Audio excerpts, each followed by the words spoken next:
Jury deliberations are underway in Hunter Biden's federal gun trial. This morning, the president's son opted not to take the witness stand. Hunter Biden faces 3 felony charges stemming from his purchase of a firearm in 2018, while prosecutors alleged he was addicted to crack cocaine. He faces up to 25 years in prison if convicted. Meanwhile, a new CBS News poll finds 50% of people say Hunter Biden will be treated better than other defendants. Our Scott MacFarlane has been covering the trial for us, and he's outside the courthouse in Wilmington, Delaware. Scott, good to see you. I know you've been following this case since the beginning. What do you make of Hunter Biden not taking the stand in this case?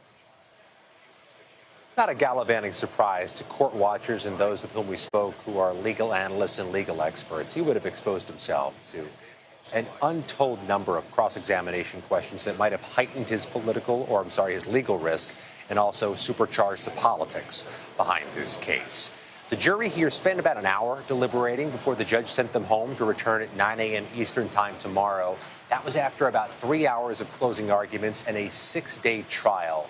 The closing arguments really were a crystallization of what the defense had been trying to argue through its cross-examination through the course of the trial, trying to make this case that though Hunter Biden acknowledges buying a gun in October 2018 and acknowledges having been an addict to crack cocaine before then, that he may have considered himself on the road to recovery in October 2018 or getting sober so that he didn't make a false statement when he bought the gun and did not claim that he was a drug user or drug addict.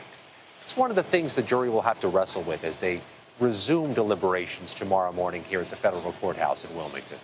And you mentioned the closing arguments of the defense. What about the prosecution?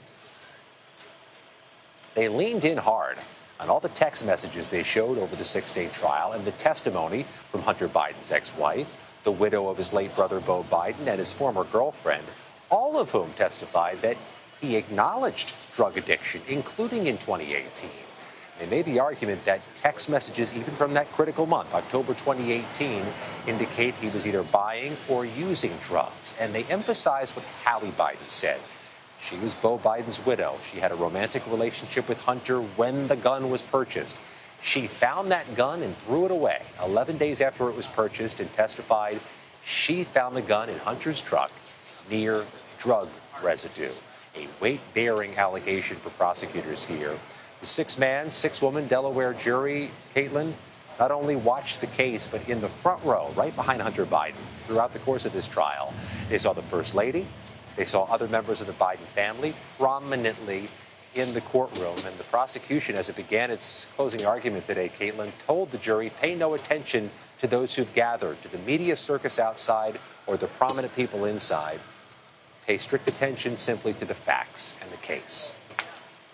Yes, certainly some high-profile guests there, to be sure. I know the president did not make an appearance in that courtroom, but as you mentioned, the First Lady did. Can you kind of take us inside the courtroom as you've been seeing it? I mean, there's been such emotional testimony from such close members of the family, like Hunter Biden's daughter recently. This is just different than other trials for any number of reasons. First of all, it's the first ever criminal trial involving a sitting president's child. Let's put that aside for a moment.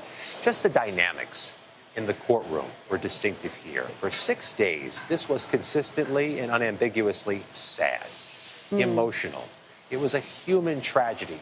Somebody being in the throes of addiction and watching his relationships break apart during and potentially because of that addiction.